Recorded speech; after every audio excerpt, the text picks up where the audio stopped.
Yes, omukulu. Wanji? Kiri kitya? Leero tuli ku National Theatre. Amanya gange nze Mutebi Ramadan. Ag'okuyimba nze Lord Bitem. Tuli ku kiwa? Olwaleero tuli ku National Theatre wano nga tuze kubeera nominated. Lord Bitem Mutebi Ramadan nesimbyewo okubeera president wa UMA ye Uganda Musician Association. Olwaleero nzize okuba nti nesimbawo era ndi fully nominated okubeera president wa UMA. Ekyo mutimu bano. Ekintu ekyo tulimu abantu tuli bana. Kirimu nze kennyini agenda okubawangula. Tulimu King Saha mutabani wange gwe ngenda okuteesa naye at least muwe ekifo mu cabinet yange. Tulimu ne Sindi yabaddeko nga president. Oyo ye byakozeeko akoze bulungi ate era abalala naffe tukole.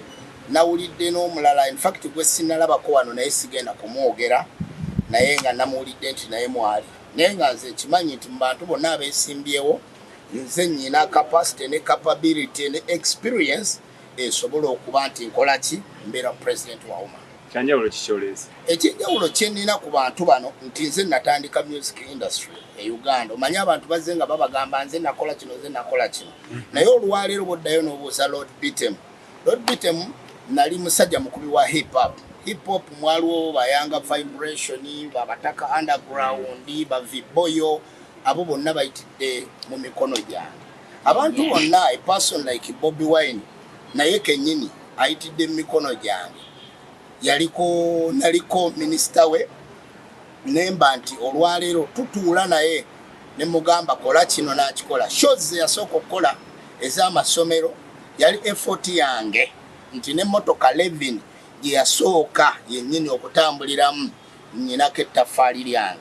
So mu music industry ba artist bonna abasinga bonna mbayambyeko. Mu nnyamba gye mbayambyeko nti kati nze omulamu ogwange njagala nnyo generation eno ento eriwo olwaleero okuba nti nayo esituka. Olaba nti mu Uganda tituweza na Grammy Awards 5, Grammy Awards 10. Wabula nga tulina abaana abalina talent. Neffe twetaaga kukyusa mindset y'abantu nti olwaleero wano w'osanga okuba nti waliwo omuntu asobola okuba nti music we Uganda omuntu akyasasula ssente ku TV ku radio titokuba luyimba lwa mwana. Wabula nga ate abo abaana lwaki Abanigeria batusinga essaawa eno batusinga olw'ensonga nti bo tebali selfish. Baba nti basikayo generations zino ente ezijja okusobola okulaba nti be-expandinga music zize ku olwaleero okulaba nti music ebeera business.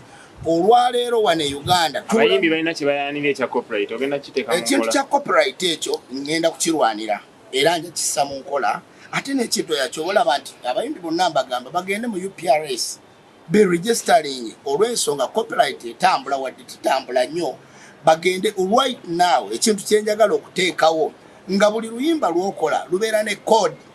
Oluyimba we lubeera ne code ebeeranga simu yo ebeeranga code ya simu nti bw'obeera n'oluyimba lwolwo buli we banaaba balukubye code ejja kulaga osobola okufuna kasente.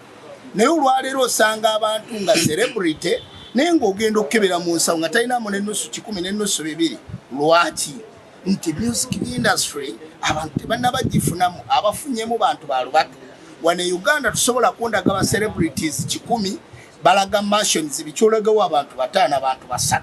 Lord Bitem. Yes sir. Bunafu kibola bambano banno beesimbyewo. Obunafu bwendaba mbannange beesimbye nawo beneesimbye nabo ekisookera ddala nja kusooka ne King Saha. King Saha oyo vocally musically musajja mulungi administratively musingira ddala waggulu 10 ku 10. Team Lord Bitem. Lord Bitem. Musically tetuyimba style ye msiza ganti ansinga oba simusinga naye ate n'erinnya lyakoze yes ali okay naye ate being administrative njagala tandika ku administrating abantu abo abayimba ku music.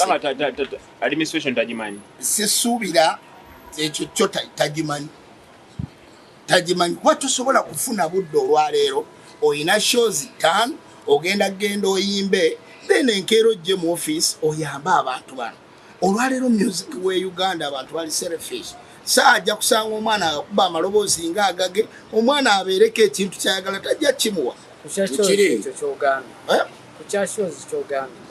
ebyokuyimba wabivaako nze ebyokuyimba saawa eno nze nkola albums era ntunda albums muziki wange atunda worldwide nyina show ettake mu mwezi gw'omunaana era ne bogenda ku net ojja kusanga Lord Bitem mwezi gw'omunaana bansuubira ettake onaasobola otya okuyamba abaana bali e Uganda nga naawe oli bize oli ttake oli luddawa ogenda asobola otya okubayamba obudde onoobujjawa okugambibwa nti eyo show emu olwaleero nze bwe ngenda ettake President Uma mfunyeyo emikwano gisobodde okusika abayimbi abalala gwe tolaba nti ngenze kusaka mbansase olwaleero n'otunuulira tulina national theatre yekka emyaka gye tuyimbidde nga tusobola okuzimba site ya music. Sindi biki byatakoze?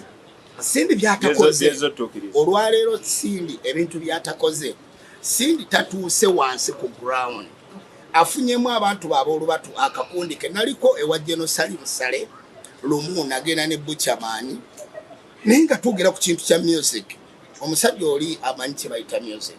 So natunuulira ye ate ekifaananyi kyayina mu music industry wa Uganda kiri so wide ku bantu bano abajja okwesimbawo. Be bantu abalowooza ebintu ebiri big. Naye bano abantu baffe balowooleza buntu obuli very very small webuti. Oyogedde nnyo ku kya ground. Gwe ki ekiraga nti oli ku ground? Nze kikulaga nti ndi ku ground right now. Nze ntambula okuva ku muyimbi ayina enviiri n'omuyimbi atayina nviiri wansi. Kati olwaliro nze bwe nkugamba Uganda oba Kampala kuba Kampala gwe mutima gwa Uganda. Kampala erimu ghettos 75 ghettos. Ghettos ezo zonna ziba ne bayita ba commanders, ba musician commanders. Bonna mbayina wano mu ngalo za ttaano. Mbadde bonna ngenda basitulo baleeta wano naye bangambe leeta abantu basatu baki bakunominate. Abantu abawo ne bagamba ona saa zena abantu 13. Ghettos ziri mu Kampala ziri mu Uganda yonna. Ziri awo kati kubalidde Kampala. Kakati olwaleero nze musajja gw'ogamba nze abayimbi mbafunira mu regions ez'enjawulo. Nebo ngamba saawa eno oyagala omuyimbi owawo mu north, oyagala omuyimbi owa east, oyagala omuyimbi owa mba nsobola okuwa abayimbi abo. Ne right now abantu bamanyi nti Kampala wokka we wali abayimbi. Twisibidde mu kakundi kamu bwe kati to expanding emitwe gyaffe tusobole okuba nti music abeerera ddala business. N'omuntu eyakayingira music abeere nga akola ki ng'afuna mu music. Tuddeyo kwali ku King Saha. Wagambye ng'oli mutabani mujja kutuula mwogerezeganye obeeko by'omugamba oba omuwa ekifo ekikulu mu kabineti yo. Okakasa otya kubanga zze n'obuwagizi. Obuwagizi bwazze nabwo kyekintu kyenkubuulidde nti obuwagizi nzaaba obuwagizi bwenze nabwo era bwe tubweva wano tugenda kulya kyamisana kyaffe n'abawagizi bange kuyita mu manifesto yange wali wansi plus otumala okuvaawo tulabe kyekikola. Lwaki nkugamba bwentyo? King Saha lumu yayina problem ne Late Mose Radio ne Wizo. Late Mose Radio saba Katonda abuumuze emirembe. Nze kennyini nze na consiring abantu abo twali kwanjerita beach nga satasobola kukwata microphone nga tasobola na kuyita radio wali wadde Wizo because of that fear. Ne mukwatako ne mugamba Wizo jangu ne radio Saha jangu nembagatta era akimanyi nti nyina ettaffaali nagatta ku music we. In fact emukuyisa mutabani wo yensonga emumpisa mutabani wange nti ye kennyini akimanyi. Abasajja mwe bali baziza bafana ba gravity ng'akugamba nze n'okuyiga okuraiminga nakola bwenti Lord Bitem nga tebakuwagira. Obuzibu buli bwe buti abantu abasinga mu kamera emikono gyonna twagirabye bonna nga bo bamenye kati basembye Saha. Olwaleero mu kamera abantu boogera kirala.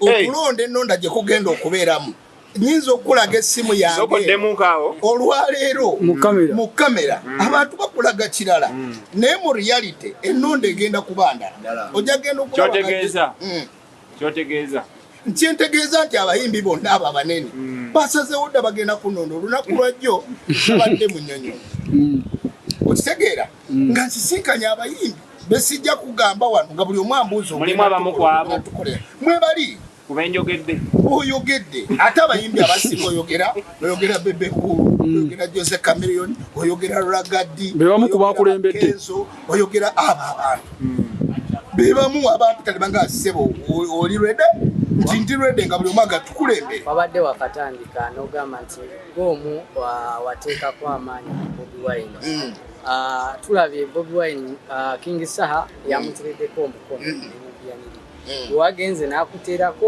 oba teyakuteera olwaleero luno omusajja yamugulira emmotoka eyasooka ensonga eri bweti nti Bobi Wine nga Bobi Wine saawa eno in fact njagala genda gyali kyonna kibagambye mu ntandikwa lwaki Bobi Wine bw'omujjukiza Texas ng'ali ku Texas awo Bobi Wine twaliko naye mu competition n'awangula ettaala ya mukono nze nempangula ennaku ezo twawangulanga mataala rediyo bintuntu bwe bityo Bobi Wine yali abaddeko ewantu n'amentioning erinnya lya Bitem n'agamba oyo Bitem muyigiddeko ebintu bingi ate naye anjigiddeko ebintu bingi so ekyokugamba nti Bobi Wine awadde Saha omukono tekimujjaako kuba nti awagira Bitem yes ekyokugamba nti Bobi Wine awadde King Saha omukono tekimujjaako kuba nti awagira Lord Bitem era tayinza kuvaayo mu kamera n'abaga nti anze Bitem simuwagira ogambye mu kamera abantu bawagira kirala mu reality balonda Lord Bitem ate abantu abazze wano bonna boolabye abo babadde babuukabuuka eyo gye bayita eggaali abayimbi ze babeera nabo si be bayimbi abalina kaadi za abalonda sibe bawagizi no kati olwaleero nze conference gyensooseemu ebaddemu abaana bawuma ba members abantu 50 bantu 50 nenfuna abantu just 20 abanominatinze betutadde ku form ensonga neggwa so mu mbeera eyo abantu bangi bw'otunulira person like Omulangira Ndawusi abunze nabaleeta ku stage Chameleone first show ng'avudde Nairobi akubye bamamia show eyasooka nze nagikola akasembayo nti bannayuganda funa ebigambo nfukumudde bingi kubanga kino ekintu kya Uganda yonna si kya music industry yokka tubadde tusaba mu kuwumbawumba otuweeyo ku bayimbi nga 2-3 abamanya bolishiwa nti bakuwagira then woba otandikira osabe bannayuganda olwaleero luno nze abayimbi abamanya abasinga akalulu kano singa kabadde nti kakusimba mu mugongo n'alikuwa egundi akalulu kano tugenda kuba online nanti n'abalala bajja okugumira bagambe nti olaba olwonzijja muganda wange so mu mbeera eyo kati nkubuulidde nze bwemba nti nze natandika Bobi Wine lwaki Bobi Wine abatampagira bwemba nti nze nakola show eya lutale yasooka ku apyawaze bwayise nze namujje Luweero lwaki abatampa kaluluke bwemba nti nze olwaleero Bebekulu ewange gye yakoleranga video ndi omu ku directors ba Henex Touch lwaki Bebekulu tampa bwemba olwaleero muyimbi gw'otunuulira Kenzo yali antuuzizaako nangamba jjajja kino kibeera kitya olwaleero bwemba ne Bafana nga Bafana nze namugaa nti rhyme bazikuba bwe bati lwaki abata